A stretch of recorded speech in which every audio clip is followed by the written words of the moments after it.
চলো আজ আমি তোমাদের সাথে মাছ রান্নার রেসিপি শেয়ার করব। যে কোনো মাছই এরমভাবে রাঁধতে পারো, মানে ঝটজলদি পট রান্না হয়ে যাবে। তো চলো আমি আজ মাছটাকে কেটে ধুয়ে নেবো, লবণ দিয়ে ধরবো। দেখবো একটা স্থানীয় গন্ধ মাছের থাকে, বাট যতটুকু যাওয়ার চলে যাবে লবণ দিয়ে। তারপরে আমি ধোয়ার পর হলুদ, লঙ্কার গুঁড়ো, পরিমাণ মতো লবণ আর গোলমরিচ দিয়েছি। একটু লঙ্কা আর গোলমরিচ স্কিপও করতে পারো, রান্না ভালো লাগে।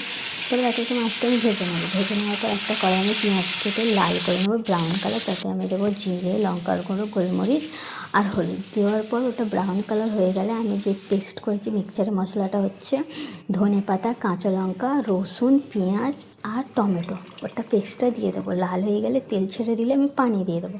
পানি দেওয়ার পর একে একে মাছ দিয়ে দেবো। মাছটা দেওয়ার পর আমি সর্ষে যে গুঁড়ো পাওয়া যায় ওটা পানিতে ভিজেছি, ওটা দিয়ে দেবো। ফের ওটা কমে এলে আমি কী করবো, দুধ দিয়ে দেবো। তারপরে আমি গরম মশলা দিয়ে দেবো। আমার রান্না কমপ্লিট। এরকম করে খেতে পারো। যদি কারোর ভালো লাগে করে তা আমাকে কমেন্টে বলতে পারো। টাটা, বাই, আল্লাহ হাফিজ, পরে দেখা হবে।